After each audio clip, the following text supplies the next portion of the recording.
എല്ലാവർക്കും സ്വാഗതം. കഴിഞ്ഞ ദിവസം പുത്രസഹജമായ ധീരത, വിശ്വസിക്കുന്നവൻ എല്ലാ കാര്യങ്ങളും സാധ്യമാണ്. എന്തോ ഒരു മനോഹരമായിരുന്നു അതില്ലേ, എന്തോ ഒരു മനോഹരമായിരുന്നു. വിശ്വസിക്കുന്നവന് എല്ലാ കാര്യങ്ങളും സാധ്യമാണ്. വിശ്വസിക്കുന്നവന് എല്ലാ കാര്യങ്ങളും സാധ്യമാണ്. അതിനു മുമ്പ് 2609 ഉള്ള ഒരു മനോഹരമായ ഭാഗം പുത്രസഹജമായ ഒട്ടിച്ചേരലാണ് പ്രാർത്ഥന. ദൈവത്തോടുള്ള പുത്രസഹജമായ ഒട്ടിച്ചേരലാണ് പ്രാർത്ഥന. ഇത് വളരെയധികം പേരെ കോരിത്തരിപ്പിച്ചു. പുത്രസഹജമായ ധീരത, ഇതെല്ലാം നമ്മൾ പഠിച്ചു. വിശ്വസിക്കുന്നവന് എല്ലാ കാര്യങ്ങളും സാധ്യമാണ്. Hallelujah, hallelujah. 2611 വിശ്വാസത്തിൻ്റെ പ്രാർത്ഥന അടങ്ങിയിരിക്കുന്നത് കർത്താവേ കർത്താവേ എന്ന് വിളിക്കുന്നതിലല്ല, പിന്നെയോ പിതൃഹിതം നിർവഹിക്കാൻ ഹൃദയത്തെ സജ്ജമാക്കുന്നതിലത്രേ. ഇത് മറ്റൊരു വലിയ വെല്ലുവിളിയാണ്. വിശ്വാസത്തിൻ്റെ പ്രാർത്ഥന അടങ്ങിയിരിക്കുന്നത് കർത്താവേ കർത്താവേ എന്ന് വിളിക്കുന്നതിലല്ല, പിന്നെയോ പിതൃഹിതം നിർവഹിക്കാൻ ഹൃദയത്തെ സജ്ജമാക്കുന്നതിലത്രേ. ദൈവിക പദ്ധതിയുമായി സഹകരിക്കുന്നതിനുള്ള ഈ ഔത്സുക്യം പ്രാർത്ഥനയിൽ വളർത്തിയെടുക്കാൻ യേശു ശിഷ്യന്മാരെ ആഹ്വാനം ചെയ്യുന്നു. നമുക്കെല്ലാവർക്കും അറിയാം, മലയിലെ പ്രസംഗത്തിൻ്റെ അവസാന ഭാഗത്ത് വളരെ പ്രധാനമായ ഒരു കാര്യം ഈശോ പറഞ്ഞു. മത്തായി 7:21 കർത്താവേ കർത്താവേ എന്ന് എന്നോട് വിളിച്ചപേക്ഷിക്കുന്നവനല്ല, എൻ്റെ സ്വർഗസ്ഥനായ പിതാവിൻ്റെ ഇഷ്ടം നിറവേറ്റുന്നവനാണ് സ്വർഗരാജ്യത്തിൽ പ്രവേശിക്കുക. എന്താണ് സ്വർഗസ്ഥനായ പിതാവിൻ്റെ ഇഷ്ടം എന്ന് പറയുന്നത്? എന്താ സ്വർഗസ്ഥനായ പിതാവിൻ്റെ ഇഷ്ടം? അതാണ് സ്വർഗസ്ഥനായ പിതാവ് എന്നുള്ള പ്രാർത്ഥനയിൽ തന്നെ നമ്മൾ പ്രാർത്ഥിക്കുന്നത്. അങ്ങയുടെ ഹിതം നിറവേറ്റണേ. യോഹന്നാൻ 4:34 അവനവരോട് പറഞ്ഞു, കൊയ്ത്ത് വളരെ, വേലക്കാരോ ചുരുക്കം. അതിനാൽ കൊയ്ത്തിനെ വേലക്കാരെ അയക്കുവാൻ കൊയ്ത്തിൻ്റെ നാഥനോട് നിങ്ങൾ പ്രാർത്ഥിക്കുവിൻ. അടുത്തത് യോഹന്നാന്റെ സുവിശേഷത്തിൽ 4-ാം അധ്യായത്തിൽ 34-ാമത്തെ വചനം. ഈശോ സമരിയാക്കാരിയുടെ അടുത്തേക്ക് ചെല്ലുന്നു, സമരിയാക്കാരോട് സംസാരിക്കുന്നു. ശിഷ്യന്മാരിത് കണ്ടിട്ട് അവിടെ ഈശോ പറയുകയാണ്, എൻ്റെ ഭക്ഷണം എന്ന് പറയുന്നത് പിതാവിൻ്റെ ഹിതം നിറവേറ്റുക എന്നുള്ളതാണ്. സ്നേഹമുള്ളവരെ, പ്രാർത്ഥനയുടെ ഒരു വലിയ രഹസ്യം ഇതാണ്. അടുത്തതിൽ നമ്മൾ പ്രാർത്ഥന എന്ന പോരാട്ടത്തെക്കുറിച്ച് പഠിക്കുന്നുണ്ട്. നമ്മുടെ അനുദിന ജീവിതത്തിൽ ഓരോ ദിവസവും, ഓരോ മണിക്കൂറുകളും, ഓരോ നേരവും, അതാണ് ഈശോ പറഞ്ഞത്, എൻ്റെ പിതാവിൻ്റെ ജോലി പൂർത്തിയാക്കുക എന്നതാണ് എൻ്റെ ഭക്ഷണം. നമ്മൾ എത്ര സമയം ഭക്ഷണം കഴിക്കും?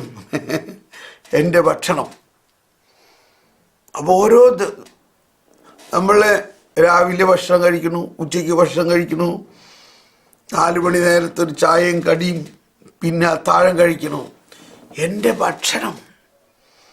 നമ്മൾ വിചാരിക്കരുത് നമ്മുടെ പ്രാർത്ഥനകളെല്ലാം, പലപ്പോഴും പ്രാർത്ഥിക്കുമ്പോൾ ബ്രദറെ ഇത് പ്രാർത്ഥിച്ചിട്ട് കിട്ടുന്നില്ലല്ലോ, ഇത്ര നാളായി ഞാൻ പ്രാർത്ഥിക്കണത്, അത് കിട്ടാൻ ഇത് കിട്ടാൻ.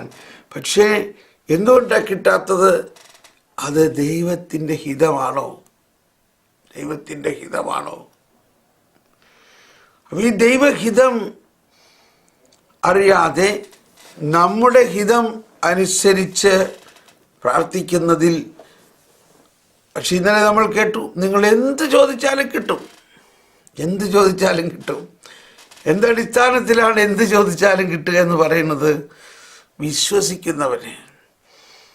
നമ്മൾ ദൈവത്തിൽ വിശ്വസിക്കുമ്പോൾ ദൈവവും നമ്മളുമായിട്ടുള്ള ഒരു ലയനത്തിലാണ്.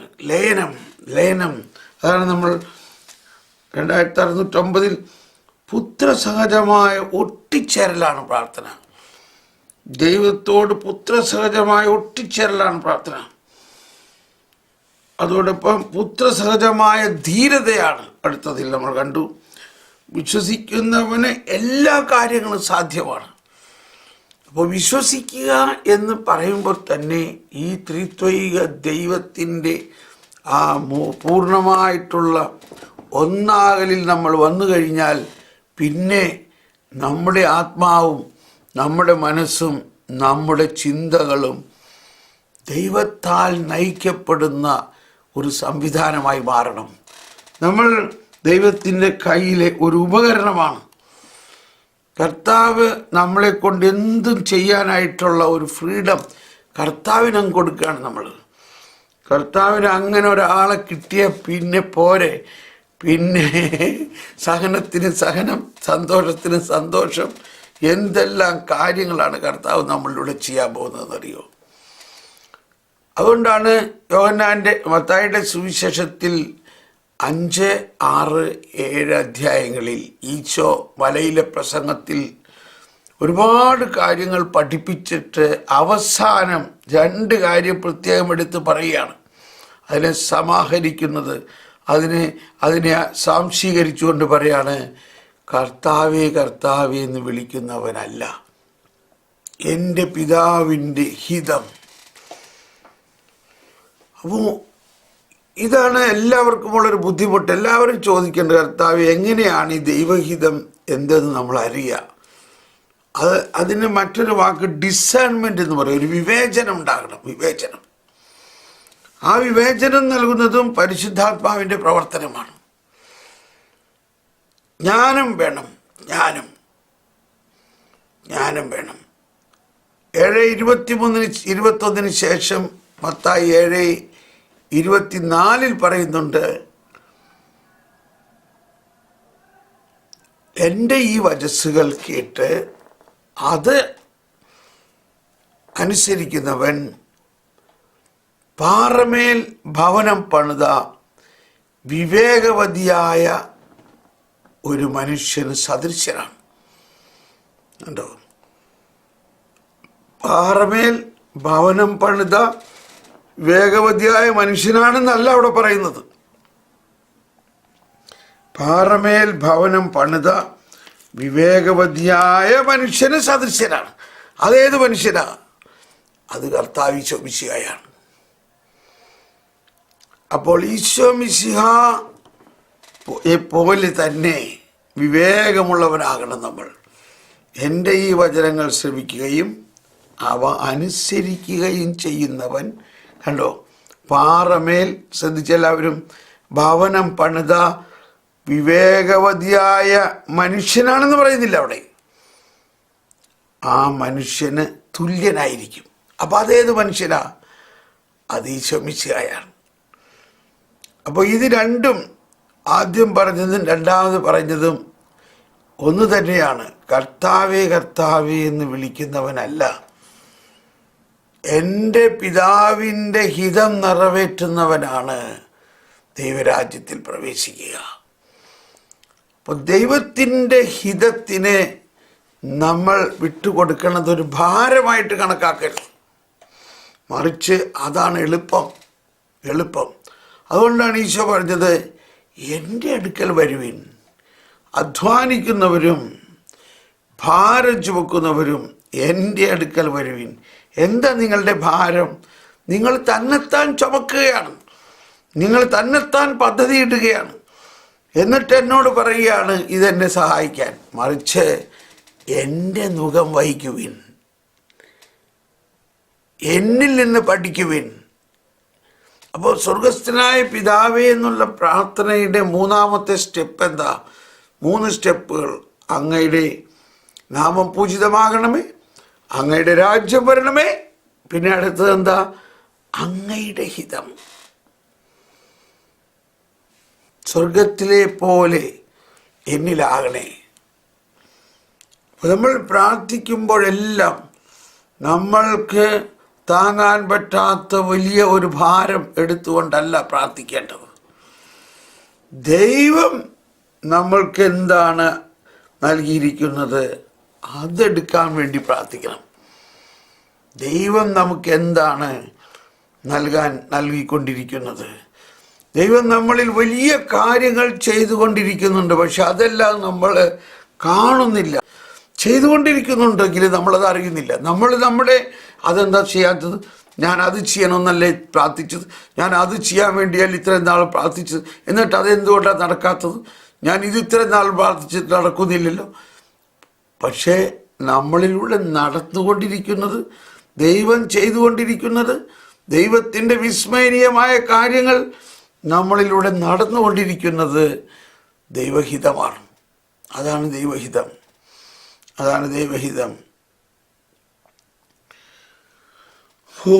അപ്പോൾ ഇവിടെ 2611 പറയുന്നത് വിശ്വാസത്തിൻ്റെ പ്രാർത്ഥന അടങ്ങിയിരിക്കുന്നത് കർത്താവേ കർത്താവേ എന്ന് വിളിക്കുന്നതിലല്ല, പിന്നെയോ പിതൃഹിതം നിർവഹിക്കാൻ ഹൃദയത്തെ സജ്ജമാക്കുന്നതിലത്രേ. ദൈവിക പദ്ധതിയുമായി സഹകരിക്കുന്നതിനുള്ള ഈ ഔത്സുഖ്യം പ്രാർത്ഥനയിൽ വളർത്തിയെടുക്കാൻ യേശു ശിഷ്യന്മാരെ ആഹ്വാനം ചെയ്യുന്നു. അപ്പോൾ നമ്മളെ സംബന്ധിച്ച് ദൈവിക പദ്ധതി നമ്മൾ ചെയ്യുന്നത് സഭയോട് ചേർന്നുകൊണ്ടാണ്.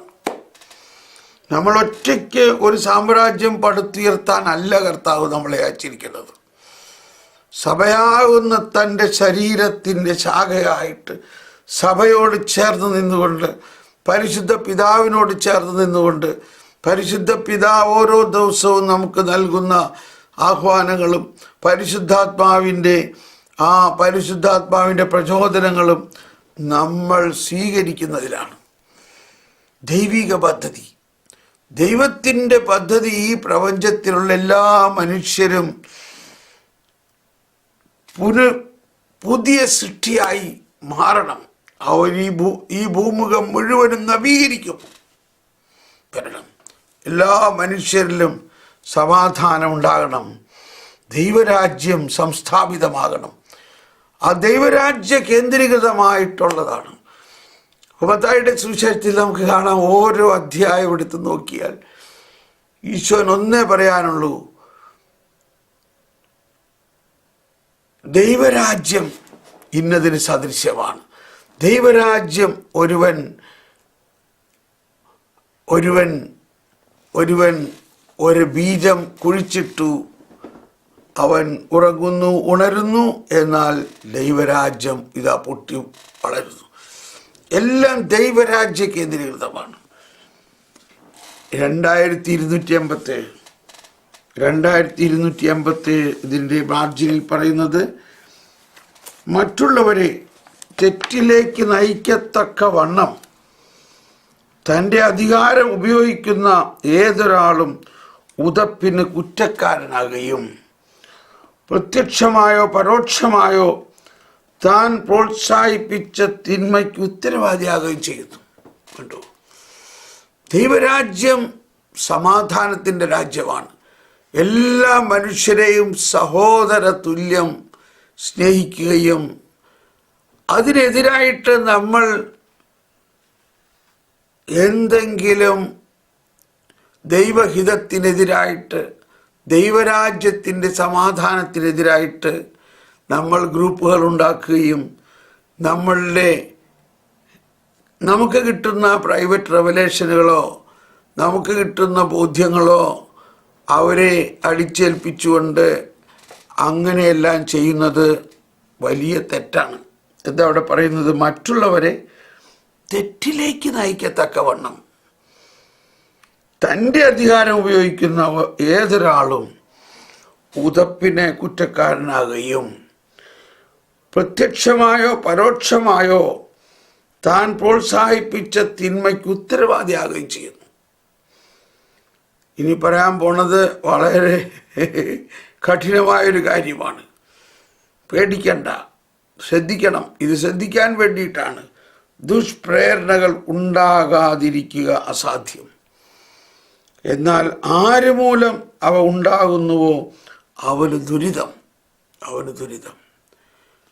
അപ്പോൾ ദൈവഹിതത്തിനെ അനുസരിക്കുന്നില്ലെങ്കിൽ, ദൈവഹിതം അനുസരിക്കാതെ നമ്മുടെ സ്വന്തം ഹിതമനുസരിച്ച് നമ്മൾ പല പദ്ധതികളും പല പ്രസംഗങ്ങളും പല പ്രാർത്ഥനകളും തന്നെ അടിച്ചിറക്കുകയും പുസ്തകങ്ങൾ അടിച്ചിറക്കുകയും സഭയുടെ ഔദ്യോഗികമായിട്ടുള്ള പ്രഖ്യാപനങ്ങൾ നിലനിൽക്കെ അതിനെ വകവയ്ക്കാതെ അതിനെതിരായിട്ടെല്ലാം ചെയ്യണത് വലിയ ഭയാനകമായ അവസ്ഥയാണ്.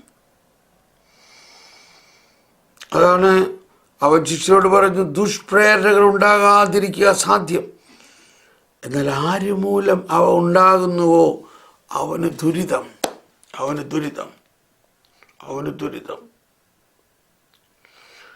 തിന്മയ്ക്ക് ഉത്തരവാദിയാകുകയും പ്രത്യക്ഷമായോ പരോക്ഷമായോ പ്രോത്സാഹിപ്പിച്ച്, അതായത് മറ്റുള്ളവരെ തെറ്റിലേക്ക് നയിക്കുന്ന തക്കവണ്ണം തൻ്റെ അധികാരം ഉപയോഗിക്കുന്ന ഏതൊരാളും ഉതപ്പിന് കുറ്റക്കാരനാകും. ഇപ്പം ഇന്ന് മീഡിയ ആർക്ക് വേണമെങ്കിലും ഒരു മൈക്കെടുത്ത് ഒരു ക്യാമറ പിടിച്ചുകൊണ്ട് എന്ത് വേണമെങ്കിലും പറയാം എന്ന് വിചാരിച്ചുകൊണ്ട് നമ്മൾ കത്തോലിക്കരായിട്ടുള്ള നമ്മൾ സഭയുടെ നേതൃത്വത്തിനും സഭയുടെ കെട്ടുറപ്പിനും സഭയുടെ ഔദ്യോഗിക പ്രബോധനവും നിലനിൽക്കെ ഫ്രത്തേലി തൂത്തി സഭയുടെ ഔദ്യോഗിക പ്രബോധനം, മാർപ്പാപ്പയുടെ പ്രബോധനം നിലനിൽക്കെ എല്ലാവരും സഹോദരന്മാരാണ്. ഇതിനെ ഈ പൊതുദർശനത്തിന്, ഈ പൊതുവായിട്ടുള്ള സഭയുടെ കാഴ്ചപ്പാടിന് എതിരായിട്ട് നമ്മൾ ആരും ഒന്നും പ്രോത്സാഹിപ്പിക്കരുത്. അത് പ്രോത്സാഹിപ്പിക്കുമ്പോൾ എന്ത് സംഭവിക്കും? അത് മറ്റുള്ളവരെ തെറ്റിലേക്ക് നയിക്കത്തക്കവണ്ണം തൻ്റെ അധികാരം ഉപയോഗിക്കുന്ന ഏതൊരാളും ഉതപ്പിന് കുറ്റക്കാരനാകും, ഉതപ്പുണ്ടാക്കുകയാണ്. പ്രത്യക്ഷമായോ പരോക്ഷമായോ ഇതെല്ലാം സഭയുടെ നേതൃത്വം ചെയ്യേണ്ട കാര്യങ്ങളാണ്. നമ്മൾ ആരുടെ അധികാരമല്ല. അതാണ് നമ്മൾ ഒരു വശത്ത് പിതാവേ പിതാവേ കർത്താവേ കർത്താവേ എന്ന് വിളിക്കുകയും മറുവശത്ത് സഭയുടെ ഔദ്യോഗിക പ്രബോധനങ്ങൾക്കും ഔദ്യോഗിക മാർപ്പാപ്പയുടെ ആഹ്വാനങ്ങൾക്കും എതിരായിട്ട് എന്തെങ്കിലും പ്രവർത്തിക്കുകയും ചെയ്യുമ്പോൾ എന്തോ ഒരു ഭയാനകമാണ്. അതെങ്ങനെ പറയാൻ പറ്റും? ആ തിന്മയ്ക്ക് ഉത്തരവാദിയാവുകയും ചെയ്യുന്നു. അപ്പോൾ ഇതെല്ലാം ഇതിൽ കൂടുതൽ ഞാൻ പറഞ്ഞാൽ അത് ആരോപണമായിട്ട് മാറും. ഇത് നമ്മൾ മനസ്സിലാക്കണം. ഇത് പ്രാർത്ഥിക്കേണ്ട ഒരു വിഷയമാണ്. നമ്മൾ കത്തോലിക്ക സഭയുടെ മക്കളാണ്. സഭാ മാതാവ് കൃത്യമായിട്ട്, പ്രത്യേകിച്ച് ഈ കാലഘട്ടത്തിൽ ഓരോ ദിവസവും, പണ്ടൊക്കെ ആണെങ്കിൽ മാർപ്പാപ്പ പറയണത് നമുക്ക് മനസ്സിലാക്കാൻ പല ആളുകളെയും സമീപിക്കണമായിരുന്നു. ഇന്ന് മാർപ്പാപ്പ സഭയ്ക്ക് ഓരോ ദിവസവും പ്രസംഗങ്ങളും പ്രബോധനങ്ങളും ആഹ്വാനങ്ങളും നൽകുന്നത് മണിക്കൂറിനകത്ത് നമ്മളുടെ അടുത്ത് എത്താനുള്ള സംവിധാനം കർത്താവ് തന്നിരിക്കുന്നു. കണ്ടോ? ഇതിൽ കൂടുതൽ എന്താ വേണ്ടേ? മണിക്കൂറിനകത്ത്. എന്നിട്ട് അതിനെ തെറ്റിദ്ധരിപ്പിക്കുന്ന രീതിയിലും അതിനെ വിമർശിക്കുന്ന രീതിയിലും ടെലിവിഷൻ ചാനലുകളിലും വീഡിയോകളിലും ഒക്കെ ഇറക്കുന്നത് ഭയാനകമായ ദുരിതമാണ്. ശിഷ്യരോട് പറഞ്ഞു, ദുഷ്പ്രേരണകൾ ഉണ്ടാകാതിരിക്കുന്നത് അസാധ്യം. എന്നാൽ ആര് മൂലം അവ ഉണ്ടാകുന്നുവോ അവന് ദുരിതം. അതുകൊണ്ട് ദയവ് ചെയ്ത് നമ്മൾ അങ്ങനെയുള്ളതൊന്നും ഫോർവേഡ് ചെയ്യല്ലേ. എനിക്ക് അങ്ങനെയുള്ള ഫോർവേഡ് കിട്ടുമ്പോൾ തന്നെ അറിയാം, ഇത് ദുരിതത്തിൻ്റെ ഫോർവേഡാണ്. ഇത് ദൈവഹിതത്തിനെതിരായിട്ടുള്ള ഫോർവേഡ്. ഞാനത് നോക്കുക പോലുമില്ല.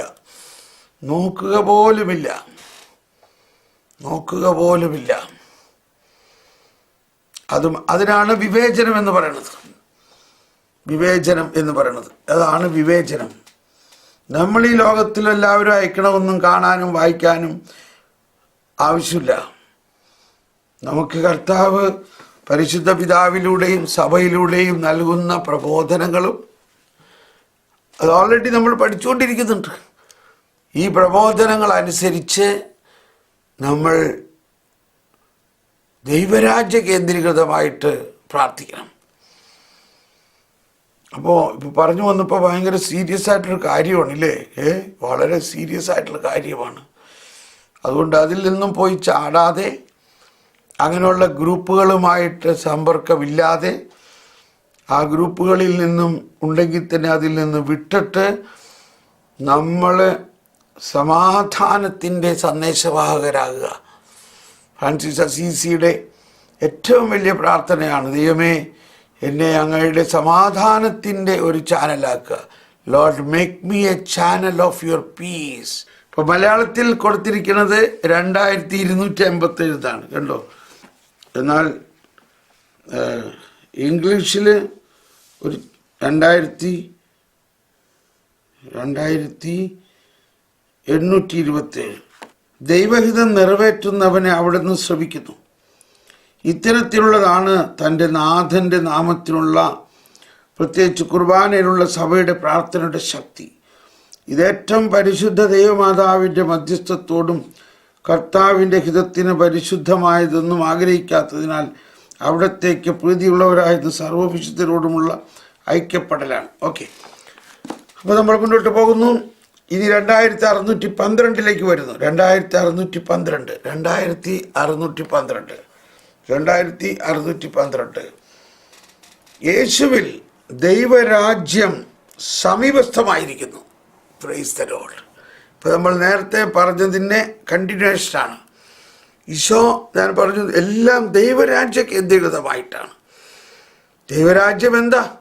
ദൈവരാജ്യം സ്നേഹരാജ്യമാണ്, സമാധാനത്തിൻ്റെ രാജ്യമാണ്. യേശുവിൽ ദൈവരാജ്യം സമീപസ്ഥമായിരിക്കുന്നു. 72 മർക്കോസ് 1:15. യേശുവിൻ്റെ ആദ്യത്തെ സുവിശേഷ പ്രഘോഷണം, ഇതാ ദൈവരാജ്യം സമീപിച്ചിരിക്കുന്നു. എന്താണ് ദൈവരാജ്യം? ദൈവരാജ്യം ക്രിസ്തു തന്നെയാണ്. ദൈവരാജ്യം ക്രിസ്തു നമ്മളിൽ വസിക്കുന്ന അവസ്ഥയാണ്. ദൈവരാജ്യം സമീപിച്ചിരിക്കുന്നു. ശ്രോതാക്കളെ അവിടുന്ന് മാനസാന്തരത്തിലേക്കും വിശ്വാസത്തിലേക്കും അതോടൊപ്പം ജാഗ്രതയിലേക്കും ക്ഷണിക്കുന്നു. ജാഗ്രതയിലേക്ക് ക്ഷണിക്കുന്നു. ആയിരിക്കുന്നവനും വരാനിരിക്കുന്നവനുമായവനെ ശരീരത്തിൻ്റെ വിനീതാവസ്ഥയിൽ അവിടുന്ന് ആദ്യം പ്രത്യക്ഷപ്പെട്ടതിനെ അനുസ്മരിച്ചുകൊണ്ടും അവിടുന്ന് മഹത്വത്തോടെ രണ്ടാമത് വരുമെന്നും പ്രത്യാശയോടെ ധ്യാനിച്ചുകൊണ്ടും ശിഷ്യൻ പ്രാർത്ഥനയിൽ ജാഗ്രത പുലർത്തുന്നു. അതാണ് ആയിരിക്കുന്നവനും വരാനിരിക്കുന്നവനുമായവനെ ശരീരത്തിൻ്റെ വിനീതാവസ്ഥയിൽ അവിടുന്ന് ആദ്യം പ്രത്യക്ഷപ്പെട്ടതിനെ അനുസ്മരിച്ചുകൊണ്ടും തങ്ങളുടെ ഗുരുവുമായിട്ടുള്ള കൂട്ടായ്മയിൽ ശിഷ്യന്മാരുടെ പ്രാർത്ഥന ഒരു പോരാട്ടമാണ്. പ്രാർത്ഥനയിൽ ജാഗ്രത പുലർത്തുക വഴി പ്രലോഭനത്തിൽ ഉൾപ്പെടാതിരിക്കാൻ കഴിയും. പ്രാർത്ഥനയിൽ ജാഗ്രത പുലർത്തുന്നത് വഴി പ്രലോഭനത്തിൽ ഉൾപ്പെടാതിരിക്കാൻ കഴിയും. ഇവിടെ മാർജിനിൽ കൊടുത്തിരിക്കുന്നത് 672. 672 നമുക്ക് ആദ്യം എടുക്കാം, പിന്നെ 2725. 672 ഇസ്രായേൽ കാത്തിരിക്കുന്ന മെസ്സിയാനിക ആ ദൈവരാജ്യത്തിനെ കുറിച്ചുള്ള കാര്യമാണ്. ഇസ്രായേൽ കാത്തിരിക്കുന്ന മെസ്സിയാനിക രാജ്യത്തിൻ്റെ മഹത്വപൂർണമായ സ്ഥാപനത്തിലുള്ള സമയം ഇനിയും സമാഗതമായിട്ടില്ല എന്ന് ക്രിസ്തു തൻ്റെ സ്വർഗാരോഹണത്തിന് മുമ്പ് പ്രഖ്യാപിച്ചു. രാജ്യമാകട്ടെ പ്രവാചകന്മാരുടെ വീക്ഷണത്തിൽ എല്ലാ മനുഷ്യർക്കും നീതിയുടെയും സ്നേഹത്തിൻ്റെയും സമാധാനത്തിൻ്റെയും സുനിശ്ചിതമായ ക്രമം നടപ്പിലാക്കാനുള്ളതാണ്. 562 അത് ഏഷ്യ 11:1-9 വരെയുള്ളത് ഉണ്ടോ? ആ രാജ്യമാകട്ടെ പ്രവാചകന്മാരുടെ വീക്ഷണത്തിൽ ഏഷ്യ 11 പറയുന്ന പോലെ എല്ലാ മനുഷ്യർക്കും നീതിയുടെയും സ്നേഹത്തിൻ്റെയും സമാധാനത്തിൻ്റെയും സുനിശ്ചിതമായ ക്രമം നടപ്പിലാക്കാനുള്ളതാണ്. ഇവിടെയാണ് നമുക്ക് ദൈവഹിതത്തിനെ നമ്മൾ കീഴ്പ്പെടണമെന്ന് പറയുന്നത്. കർത്താവിൻ്റെ ദൃഷ്ടിയിൽ ഈ സമയം ആത്മാവിൻ്റെയും സാക്ഷ്യത്തിൻ്റെയും സമയമാണ്. അതുപോലെ ഇത് സഭയ്ക്ക് പിടികൂടുന്ന ഉത്കണ്ഠയുടെയും തിന്മയുടെ പരീക്ഷകൾ കണ്ടോ, തിന്മയുടെ പരീക്ഷകളുടെയും 563 തിന്മയുടെ പരീക്ഷകളുടെയും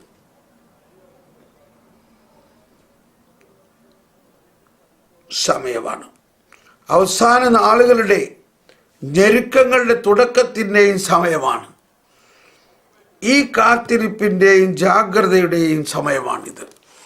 അപ്പം എല്ലാ കാലങ്ങളിലും സഭ വ്യത്യസ്തമായ വെല്ലുവിളികളിലൂടെ കടന്നു പോകും.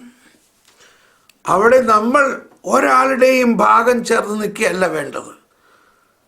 സഭയുടെ അധികാരികളുടെ സഭാ നേതൃത്വത്തിൽ പരിശുദ്ധ പിതാവിനോട് ചേർന്ന് നിൽക്കണം നമ്മൾ. പരിശുദ്ധ പിതാവ് ദൈവരാജ്യ കേന്ദ്രീകൃതമായി പരിശുദ്ധാത്മാവിലൂടെ സഭയെ നയിക്കുന്ന ആ പരിശുദ്ധ പിതാവിൻ്റെ നേതൃത്വത്തിൽ നമ്മൾക്ക് പൂർണ്ണമായ ബോധ്യവും പ്രചോദനവും നൽകിക്കൊണ്ട് അതിനെ കേന്ദ്രീകരിച്ചായിരിക്കണം നമ്മൾ നീങ്ങേണ്ടത്. അല്ലെങ്കിൽ കുറേ പേര് ഇല്ല പരിശുദ്ധ പിതാവ് എന്താ അങ്ങനെ പറയണേ, ഇവരിങ്ങനെ പറയണത് ശ്രദ്ധിക്കാത്ത എന്താ എന്നെല്ലാം ചോദിച്ചുകൊണ്ട് പിതാവിനെ വിമർശിക്കുകയും മറ്റ് പല സ്ഥലങ്ങളിലും പലരും പറയുന്ന കാര്യങ്ങൾ നോക്കിയിട്ടല്ല നമ്മൾ ജീവിക്കേണ്ടത്. അത് പറയുന്നതിൻ്റെ കാര്യം ജാഗ്രത. നമ്മൾ ജാഗ്രത എന്ന് പറഞ്ഞാൽ, ഡിസേൺമെൻ്റ് എന്ന് പറഞ്ഞാൽ എന്തടിസ്ഥാനത്തിലാണ് നമ്മുടെ ഡിസേൺമെൻറ്റ്? ആര് പറയാനാണ് ശരിയെന്ന് നമുക്ക് എങ്ങനെ അറിയാം? ഇവിടെയാണ് നമ്മൾ നമ്മൾ ഈ വിശ്വാസത്തെക്കുറിച്ച് പഠിച്ചപ്പോൾ ആദ്യ ഭാഗങ്ങളിലെല്ലാം പഠിച്ചു. സഭയെക്കുറിച്ചും സഭയിൽ എങ്ങനെയാണ് സഭയുടെ നേതൃത്വം മാർപ്പാപ്പയിൽ അടിസ്ഥാനപ്പെട്ടിരിക്കുന്നത് എങ്ങനെയാണെന്നെല്ലാം നമ്മൾ പഠിച്ചത്. അപ്പോൾ വെല്ലുവിളികൾ ഉണ്ടാകുന്നത് പ്രധാനമായിട്ട് ചില വിഭാഗങ്ങൾ സഭയുടെ നേതൃത്വത്തിനെതിരായിട്ട് നീങ്ങുമ്പോഴാണ്. അതാണ് ഇന്ന് ഒരുപാട് സ്ഥലത്ത് നടന്നുകൊണ്ടിരിക്കുന്നത്. ഇപ്പം നിങ്ങളെല്ലാം വാർത്തകളിലെല്ലാം ഒരുപാട് വായിച്ചു കാണും യൂറോപ്പിലെ അവസ്ഥ. ഇത് പുതിയ കാര്യമൊന്നുമല്ല. ഇത് പണ്ടേ മുതലുള്ള അവസ്ഥ ഇത് തന്നെയാണ്. പണ്ടേ മുതലേ കുറേ പേര് സഭാ നേതൃത്വത്തിനെതിരായിട്ട് കുറേ പടച്ചുവിടും, കുറച്ച് പേർ അവരുടെ കൂടെ ചേർക്കും എന്ന് വിചാരിച്ചുകൊണ്ട് സഭയുടെ ഔദ്യോഗിക പ്രബോധനത്തിന് ഒരു മാറ്റവും സഭ വരുത്തില്ല എന്നുള്ളത് എത്ര വർഷമായിട്ട് കാലാകാലങ്ങളിൽ അറിയുന്നതാണ്. 2725 പ്രാർത്ഥന എന്നത് ഒരു പോരാട്ടമാണ്. എന്നാൽ അതൊരു ആത്മീയ പോരാട്ടമാണ്. പ്രാർത്ഥനയാകുന്ന പോരാട്ടം 2725. പ്രാർത്ഥന കൃപാവരത്തിൻ്റെ ദാനവും നമ്മുടെ ഭാഗത്തു നിന്നുള്ള സുനിശ്ചിതമായ പ്രത്യുത്തരവുമാണ്.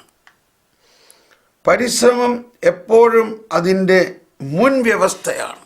പരിശ്രമം ക്രിസ്തുവിന് മുൻപ് പഴയ ഉടമ്പടിയിലെ പ്രാർത്ഥനയുടെ മഹാവ്യക്തികളും ദൈവമാതാവും വിശുദ്ധരും അവിടെ നിന്ന് തന്നെയും നമ്മെ പഠിപ്പിക്കുന്നത് പ്രാർത്ഥന ഒരു പോരാട്ടമാണെന്നാണ്.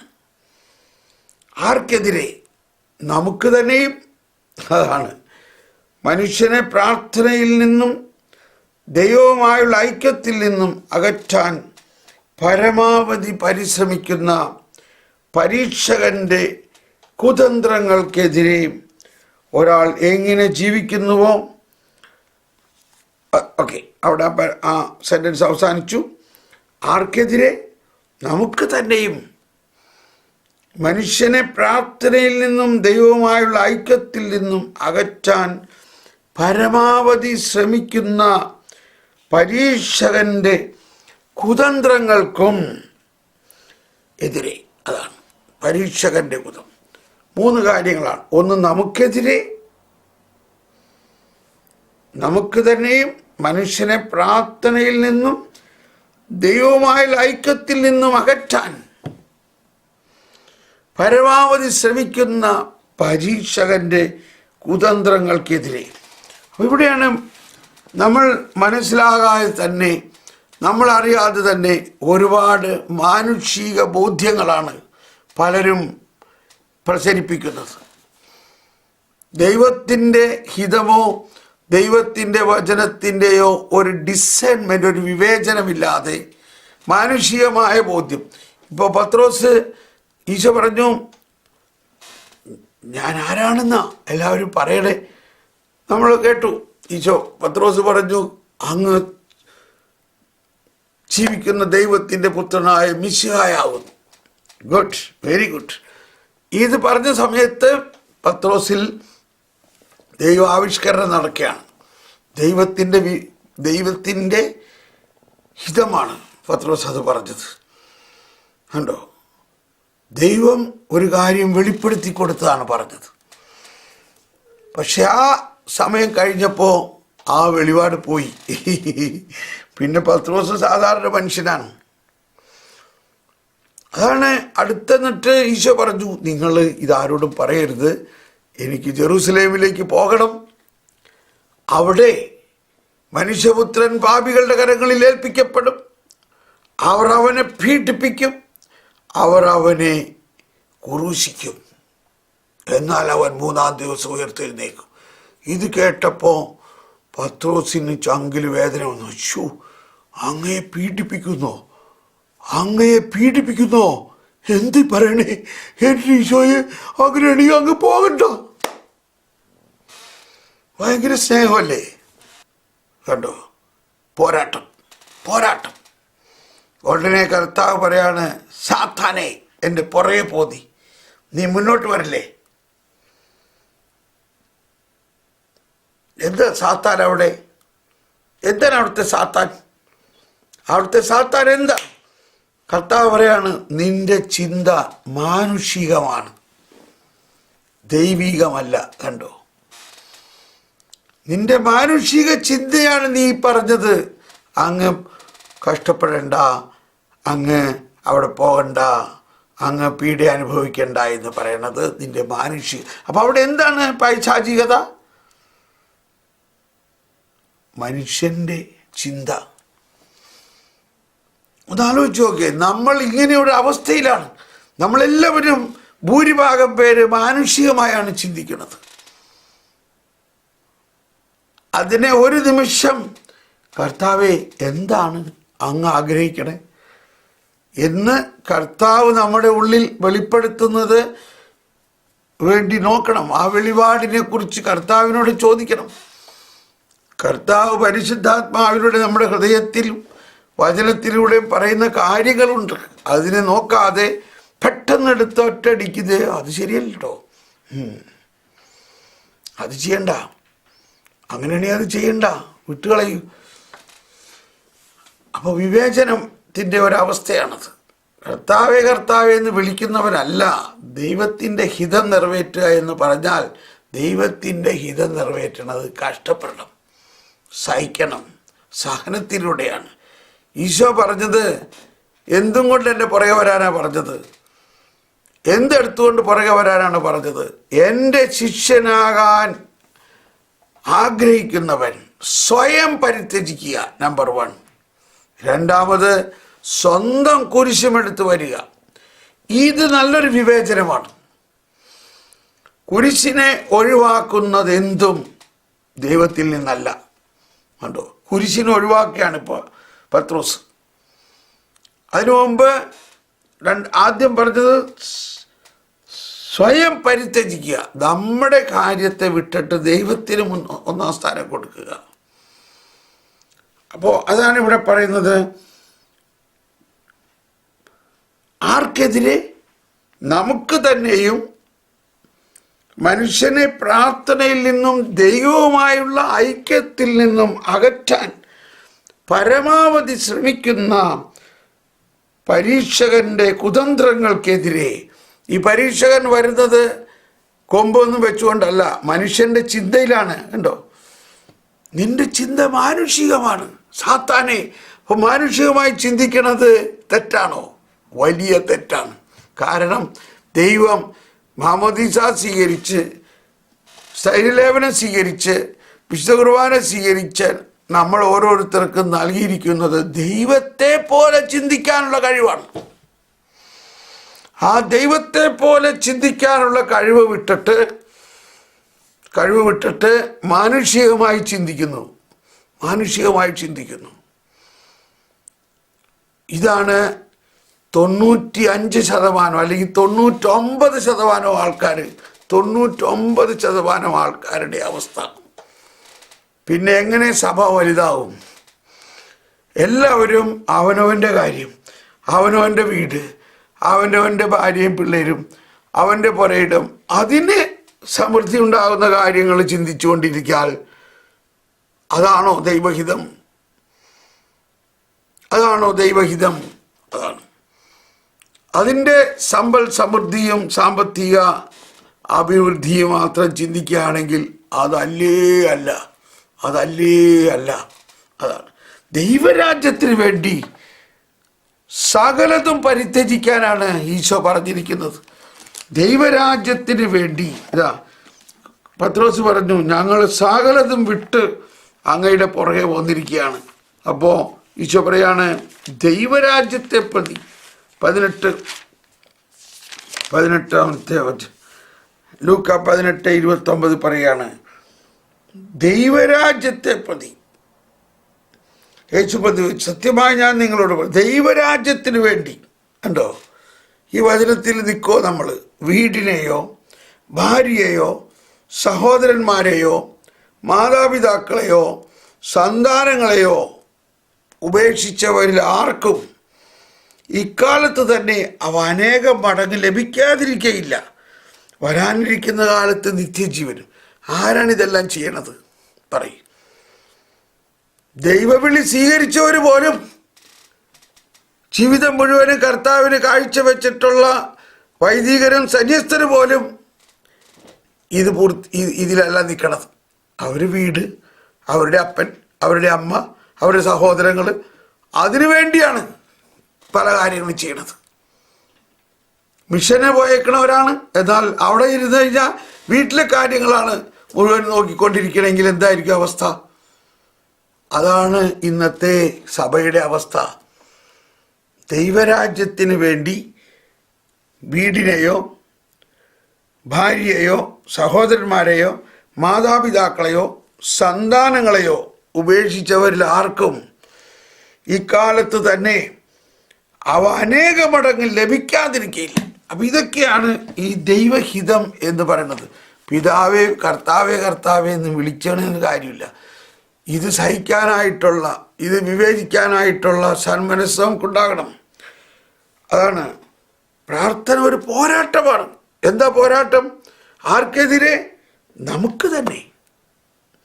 നമ്മുടെ മാനുഷിക ബോധ്യങ്ങൾക്കെതിരായിട്ട് പോരാടണം. മനുഷ്യനെ പ്രാർത്ഥനയിൽ നിന്നും ദൈവവുമായുള്ള ഐക്യത്തിൽ നിന്നും അകറ്റാൻ പരമാവധി ശ്രമിക്കുന്ന പരീക്ഷകന്റെ കുതന്ത്രങ്ങൾക്കെതിരെ ഒരാൾ എതിരെ. ഓക്കെ, അവിടെ ഫുൾ സ്റ്റോപ്പാണ് കേട്ടോ, അവിടെ ഇച്ചിരി ഗ്യാപ്പില്ല.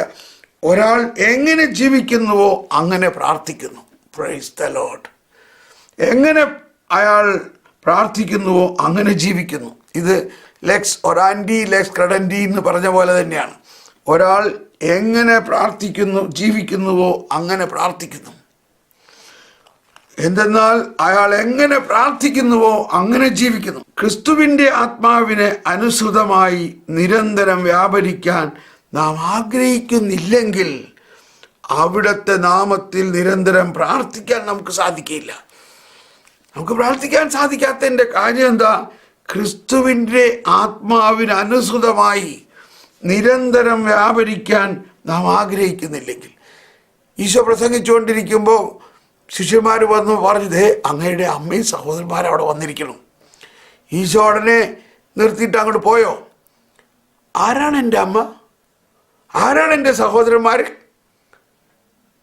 എൻ്റെ വചനം കേൾക്കുകയും ദൈവഹിതം പ്രവർത്തിക്കുകയും ചെയ്യുന്നവരെല്ലാം എൻ്റെ അമ്മയും എൻ്റെ സഹോദരന്മാരുമാണ്. കണ്ടോ?